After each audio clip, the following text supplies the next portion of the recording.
Are you having FOMO because you missed DefCon? Well, there's way more ways of participating in the hacker community than going to hacker cons like DefCon. Find out on this Glassof0J. Do you know what time it is?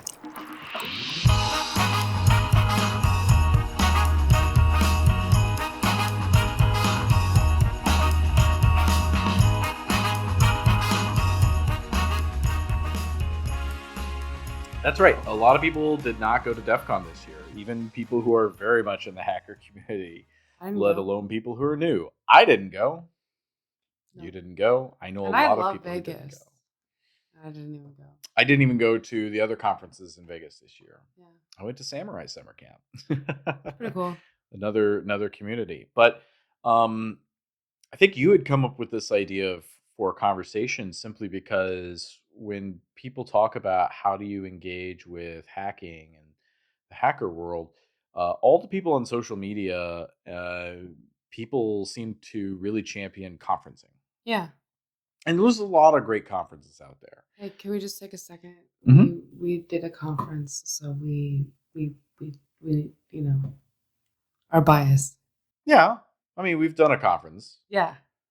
What I'm saying is like even us, we have told people that Yeah, it's a one of the great best way to get ways. Yeah, involved exactly. in the community, right? But Yeah. if you ask everybody, that's kind of the only advice that seems to be out there, True. right? Is conference, conference, conference, And conference, certs. and certs. Yeah. But let's separate two things. First of all, we are here today to talk about the hacking community. True. We're not here to talk about InfoSec. True. Those are separate communities. Oh, they definitely are. Though a lot of people in InfoSec are also hackers, not everybody in InfoSec are hackers. And not everybody who are hackers are in InfoSec at all. Like they don't share the same ethos whatsoever. Right. And or logos. Like they don't Yeah. think the same way. Like they're not there to serve the same purposes.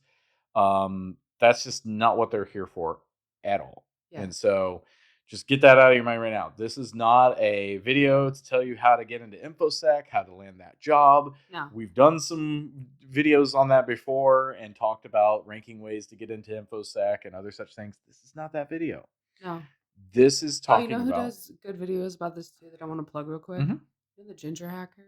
No, I don't. Yeah, he does a really good job with getting into InfoSec stuff. Yeah, cool. Awesome. But we're not here to talk about that. We're here to talk about hacking and how you can get into the hacker community or just participate in hacking. So whether you are a hacker or are kind of like, hey, I feel like I'm a hacker, but I'd like to get more involved and meet people and whatnot. How the heck do you do that? Well, we're here to talk about that. Conventions change over time, They right? do. Kind of the advice or where you go changes over time. Back in the early days of the internet, before I was born, in my childhood, when I did not have a computer, did not have access to the internet, there was this thing called bulletin board systems, BBS. And it's a lot like the social media of the day. You would go onto these bulletin boards, forums, so to speak, and you'd post things and people would comment on things and have discussions. And there were definitely hackers that were on there saying like, "Hey, there's this weird machine on the internet doing weird things," or "Oh, hey, here's something out there that I poked around on and figured out." And people would share ideas and things about that, right? Yeah, what's funny is how old were you when you first got like access to the internet? Oh God, it was probably 11 or 12. I got access to the internet like free reign when I was 7. Yeah. Yeah. I think that has a lot to do with it, but I think we're kind of going back to that aesthetic. Yes. Right, Um, because after BBS, you had like Internet Relay Chat, yeah. IRC. And by the way, IRC is still alive. We see you, IRC folks. You are still out there doing stuff. I remember being in IRC. A lot of that moved to Twitter. Yeah. And InfoSec Twitter died once it went into Musk's hands. And I mean, it is gone. We all fled and scattered, and some of us are in Blue Sky, some of us are in different federations in Mastodon, InfoSec.exchange. But we came out of the underground and really came into the foreground but there's still plenty of people chilling in IRC. Yeah. Slack, when that was coming out, that was another big thing to be on. Of course, before Slack, you had the chat servers like AIM with AOL and MSN and other types of chat services. So wherever there was ability to interact socially, you definitely had hackers in those spaces. Um, but you also had meetups, Yeah. 2600, hmm right? So as we've gone through history over the last decades, yes, decades of hacking, um, there were different ways and venues in which you could meet people. But I think the most active way people really met folks was globally online. And I think today, Discord is probably one of the most heavily Yeah. used ways of finding each other and seeing what people are up to. I'd say especially internationally. It's Yeah. like the one that's most adopted between a lot of different countries. Yeah. Yeah. Um, but yeah, so conventions change over time, but conferences, of course, especially with B-sides, another great way, but those cost money, They right? do, and shout out to B-sides for usually being very affordable, If not free. if not free.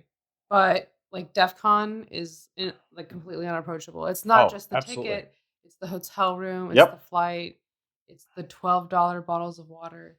Yes. Um, so yeah, it's just a little cost prohibitive, but also like people don't have PTO or maybe have kids. It's just not accessible to a It's a lot of huge people. gate, right? Yeah, it's a gate. Yeah, it's a huge gate to participate, but there's a lot of hacking going on outside of cons, Mhm. and so um, we're here to talk about that. We're here Yeah. to talk about the various ways in which you can keep your curiosity going and bubbling and your mind at work Mhm. and everything in hacking. So I don't know, what are some ways that you see that are kind of ways in which people overlook ways in which you can participate in hacking. There's quite a few. I'm glad you asked. I don't really know where to start. I guess my first suggestion would be the most helpful is contributing to some sort of free and open source Mhm. software or FOSS as they call it. Yep. Um, project. Even if you don't have great coding skills, you can give like UX UI feedback. You can help like moderate questions, things like that. There's a lot you can do.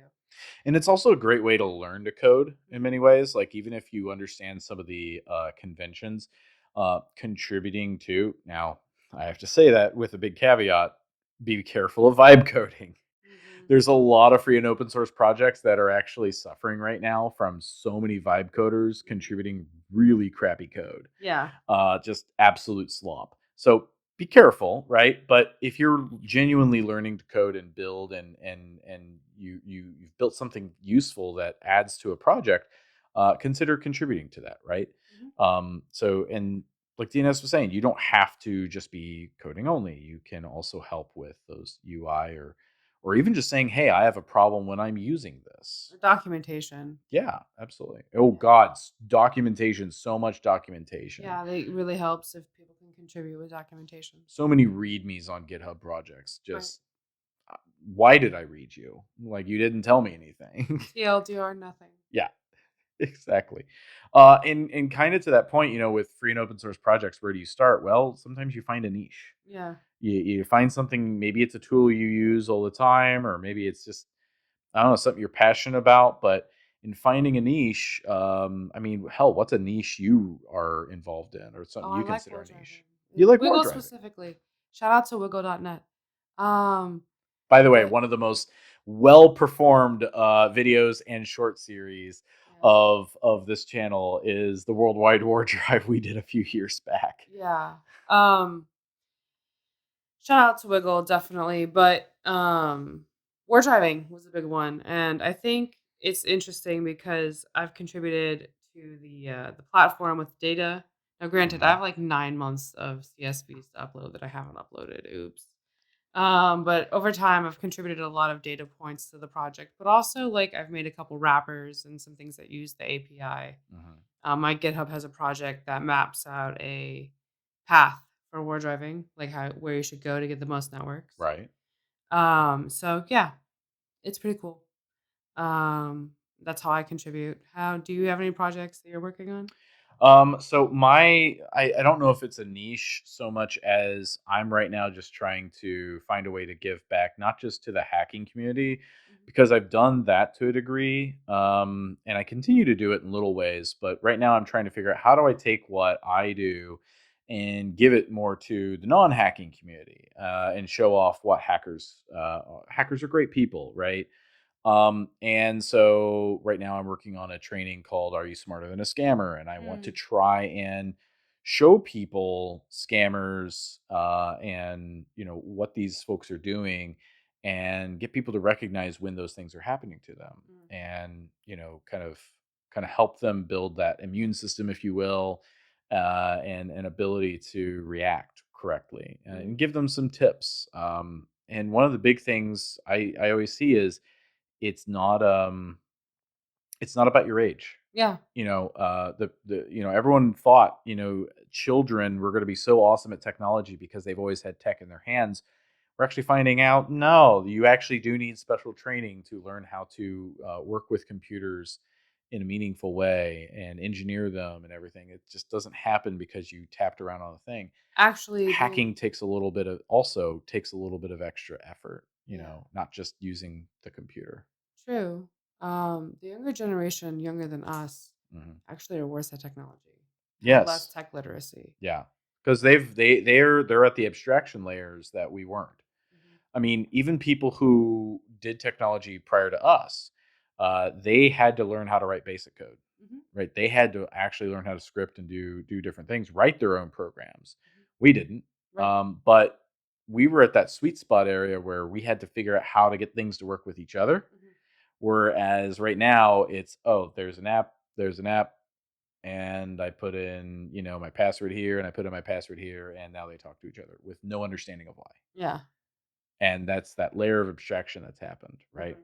So cutting through those abstractions are important. But anyway, so the training I'm giving is, just to try and, give back to the community, and help raise awareness and give them tools that they can also share with their people.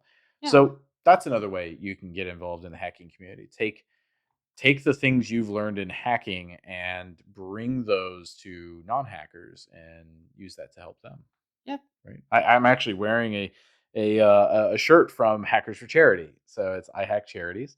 And there's great work to be done there too. Mhm. Yep. I think that kinda goes hand in hand with making content, maybe Yeah. like the thing that we're doing right now. Right. Yeah. Like we're making content. Like this channel only has 335 subscribers as of checking today, at least. And that's actually quite a bit. I'm actually very surprised 335 people want to listen to what I say.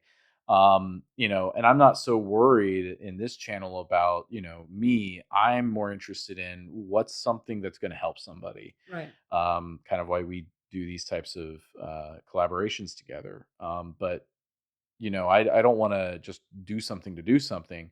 And the same thing with you. If you're making content, first of all, make it something you want to do. But then number two, do have that idea of I want to help someone else. Sometimes what can be a really great thing is, you get on and be like, I had a really hard time making XYZ to work, and here's how I got it to work.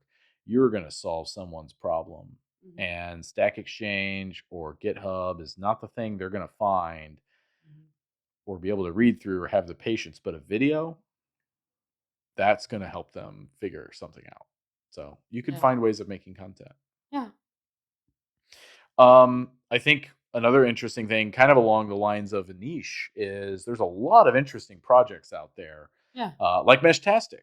Yeah, I got this little node. Look how small it is. So what is Meshtastic? Yeah, Meshtastic is a peer-to-peer messaging system over LoRa. What's Um, LoRa? I I can't possibly tell you what it stands for right now. It's like long range. Yeah. Yeah, it's a radio frequency that's specific to long range Yep. communication. So it's even wider than the band of like what you'd be used to in 2.4 gigahertz. It's even like wider than that. But I'm dumb right now, so I can't tell you what LoRa means. No, it means long range. Yeah, let me Ask me in the morning when we're not recording, and then I'll know and I'll be mad. Anyway, so yeah, it's a peer-to-peer communication system. So basically, if I send a message and there's someone else on the node, we can like act like a relay to get the message to the correct person. It's pretty cool. That one specifically links to a phone, and the phone uses an app to send the Got you. message.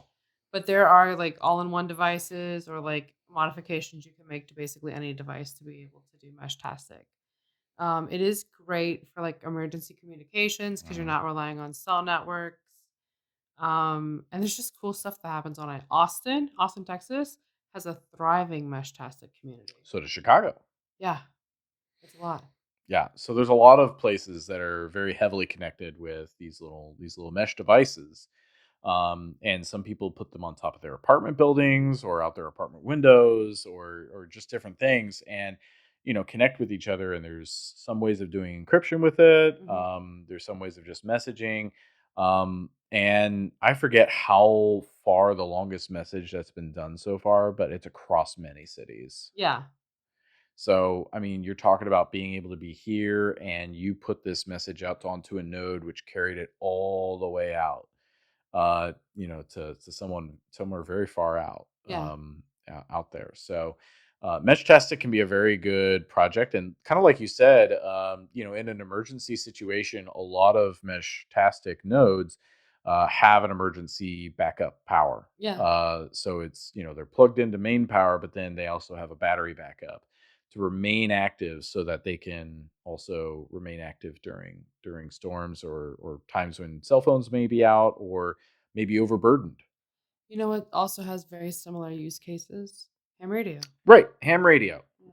Exactly. So, and well, with certain political uncertainties around NOAA, FEMA, a lot of response to natural phenomena and emergencies, we're finding that hamsters, ham radio operators are becoming more in need. Yeah. And even if because you can join the organizations like Racy, or there's a couple other Yeah. races and a couple others that are out there. But you could also just go out and help yourself. Mhm. If there's a group of people or a neighborhood or whatever that's in need of trying to get in communications with other people, you can set up shop Yeah. and you can set up an antenna, you can set up a radio station, a little tent maybe, and you can hook people up literally to services that are needing to help them or get messages to people. Yeah. That's some of the best thing is a lot of times in emergency situations, people just want to know, is so and so okay? Yeah. And sometimes that's the best thing is getting that information from, somewhere in South Carolina all the way up to Indianapolis. Definitely. And I think even though that's a great emergency use case, in a Right. non-emergency, it's great for like hiking and wilderness exploring and Yep. places in rural areas where cell service is just still poor. Yeah. And you can do packet over ham radio. Mhm. So you can actually do internet communications over ham radio. There's like so many ways of getting involved in that. And like even just getting involved with like your tech license, even your general license. I mean, literally you can memorize the answers to the questions on tech license pretty quickly.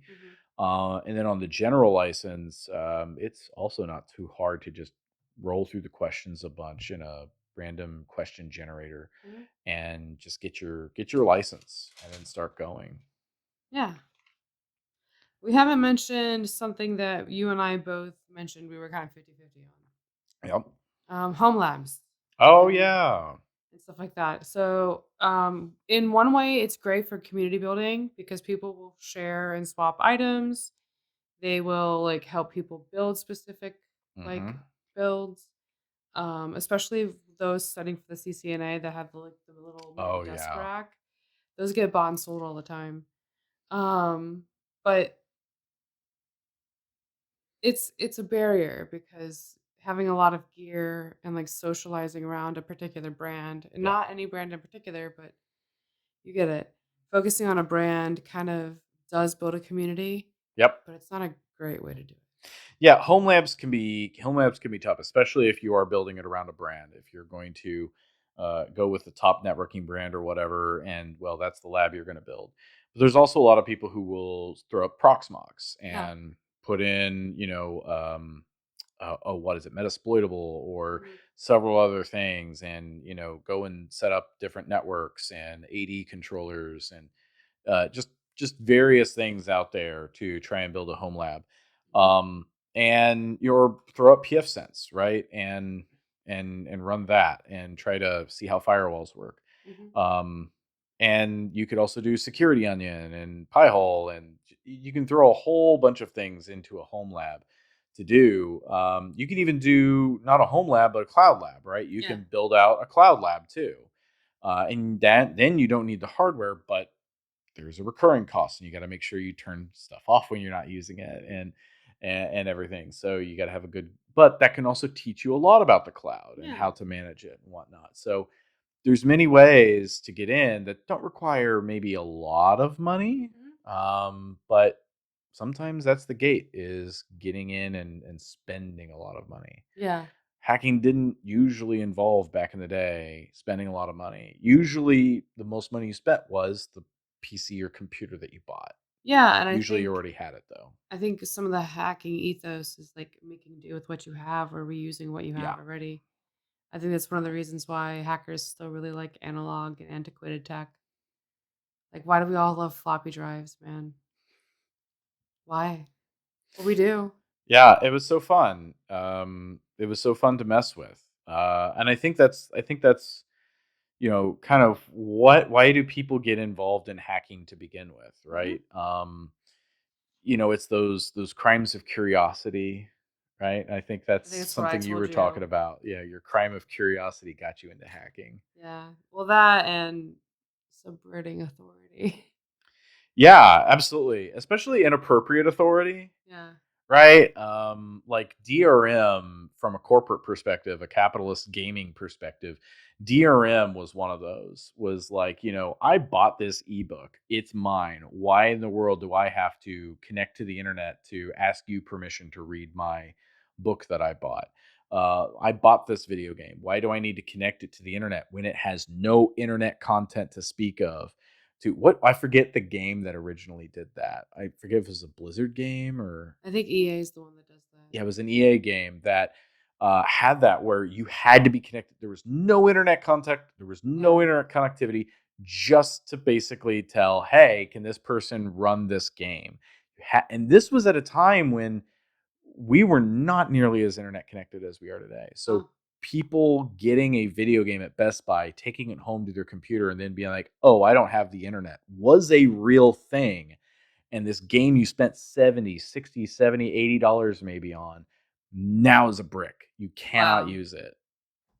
It's like, that is so That's crazy. awful. But we built all kinds of ways. There's an entire hacking circle Mhm. around game hacking. Mhm. Speed running is a form of game hacking to a degree in many ways, True. but we cut all our teeth on that with bypassing DRM, bypassing copyright protections, Mhm. bypassing anti-piracy protections. Mhm. By the way, pirating is totally ethical. But yeah, so subverting especially inappropriate authority, people telling you to do things that aren't wrong, or people telling you not to do things that aren't wrong. Right. I'm going to do it anyway. It's a hacker's creed to keep information free. I think I got that at my first DefCon on a sticker. Yeah. Um, but yeah, I know I agree with you. Um, I understand why people don't do that as much now Hmm. because companies are very litigious Yep. and there's more risk nowadays. Well, and also so much of hacking has started to turn and blend into infosec. Yeah. And so a lot of people, because prior to infosec, it always existed, but as the industry it is today, it did not exist. It's a phenomena of probably the last 15, 20 years, Mhm. with special pioneers back as old as Jeff Mann, Mhm. which I'm going to meet him next weekend. So I'm going to try to get him on the show. But anyway, so uh, you had more people who were like, hey, screw corporations, we're not going to do whatever, to, oh, now I work for corporations to keep them secure Yeah. and protect them from other things. And so now that you work with corporations, now you can't do certain things Yeah. because you might get fired. Yeah. So much for subverting the authority. We now work for the authority. You know what I'm gonna say about that. Yeah. Insert comment about capitalism here. Right. Exactly. And that's kind of another reason why a lot of people join hacker community in general is counterculture. Yeah. Um, when you go to a hacker conference, you're generally going to see a lot of different types of people. Yeah. You will see those people who are very confident in their own skin. You're going to see very antisocial people. People are like, I am in a group of people and it is not going well, Mhm. but I want to learn or I want to do something fun. You're going to see people who are wearing polos and jeans. Mhm. You're going to see people wearing kilts and crop tops. Yeah.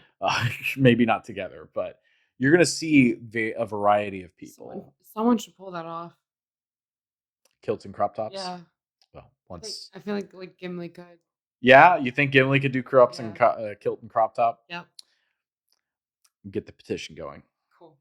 Um, but counterculture, I think is kind of or alternative culture is definitely there, right? Because along with kind of subversion of authority is kind of the um, kind of playing against the norm. Yeah. We should both get on our soapboxes really quick. Oh, I'm gonna swear for a second, okay? we've sworn a lot. I know, but I'm gonna say it really loud. All right. Okay, so the ethos of hacking Mm-hmm. is something that is even difficult for us to describe. We're trying to right now, and there's more things we have to Yeah. say. But you cannot be a hacker and be a Nazi at the same time. Right. Nazi hackers fuck off. Yeah. Um Absolutely. Not Nazi fuckers. Nazi hackers fuck off.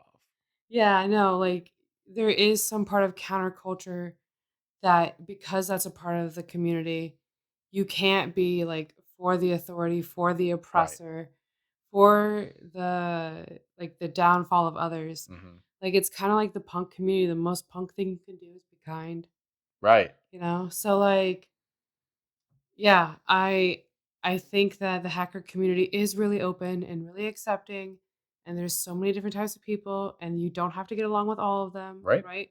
But We there's don't one all get along. no, we That's for definitely sure. don't. We definitely don't all get along. But uh we can't accept that group. We can't be that Right. accepting. Right. Sorry, that gate is shut there. Yep. Bye-bye. Yep. No, no, absolutely, because that is truly an infiltration. Yeah. If we let Nazi hackers in, that is definitely an infiltration Yeah. into our culture. Um, yeah, no, absolutely. And kind of in that vein to a degree is taking control, right? Mhm. Because one of the things that I think kind of got me wanting to be a hacker was, hey, I can get on the internet, but how do I keep myself safe? Mhm. How do I control what other entities know about my whereabouts on the internet? You were very advanced. I was definitely how can I play flash games on the school computer? Okay. Yeah, how can I bypass their controls, right? Yeah. Yeah, but me, I was thinking about, different entities that might want to monitor me. How do I keep under that? Mhm. How do I have good OPSEC? How do I go, that got me interested in hacking to a degree. Mm. Not so much the trying to mess up other systems or whatever. I liked that, and that kind of helped me how to protect myself. But I was very much like, how do I protect my anonymity or stay anonymous? Which is funny because then, once we all went on Twitter, then we kind of stopped being anonymous.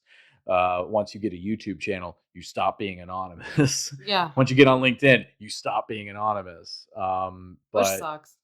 yeah, but I know hackers who have zero social media presence whatsoever. Yeah, I do too. Some of them consider themselves the real hackers because they're not involved on any of those things, and then Yes. no real hacker would be on any of those things because now people can follow you. But I'm always like threat model.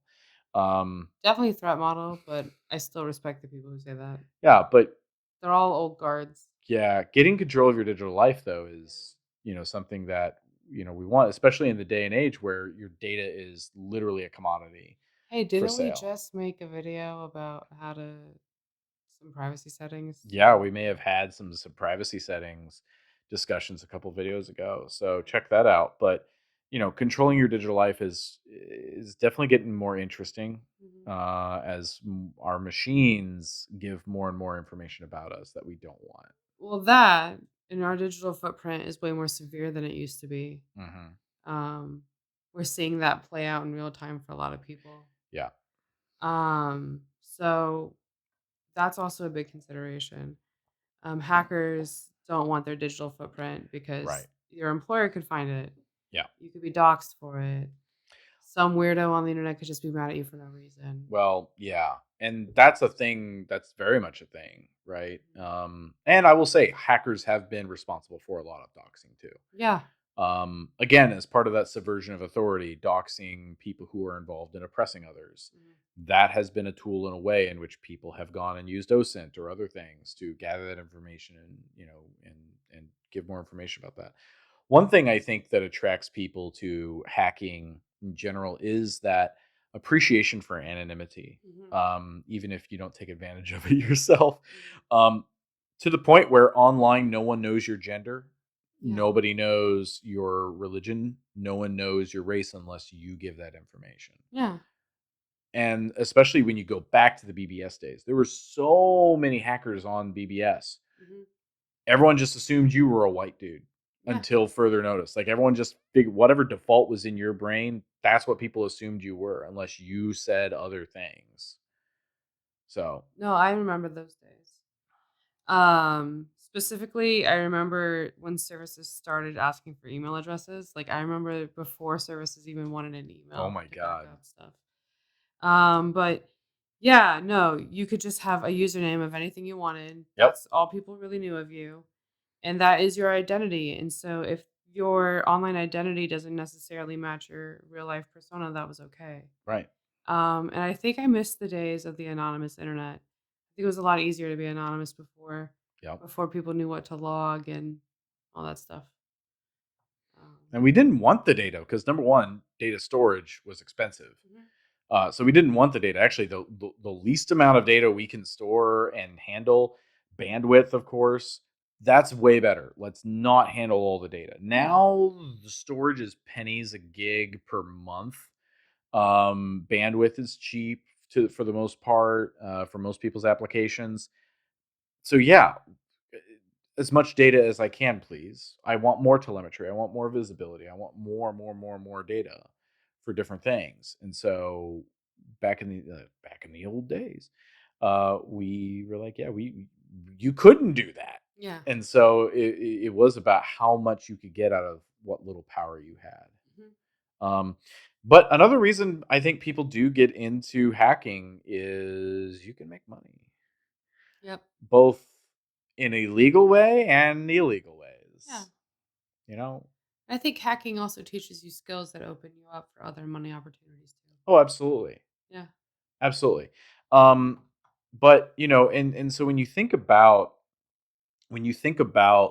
why did you get into hacking? And this is kind of a thing. Actually, my therapist talked to me Hmm. back when I was more active in my therapy. Um, was actually talking about we act out our values, Mm. and we are happiest when we act out our values. Mhm. And so, think about why you got into hacking. Find out the reason you fell in love with it. Are those the same reasons you like hacking? Sometimes what we like about something changes, or what Changes we over time. value changes. Oh, definitely. What are your values? What got you into hacking? Do those still align? And one way you can get involved in the hacking community is find a way in which you can act out your values. Yeah. Find a way in which you can share that with others and help other people with those values and get back to what you really enjoy doing.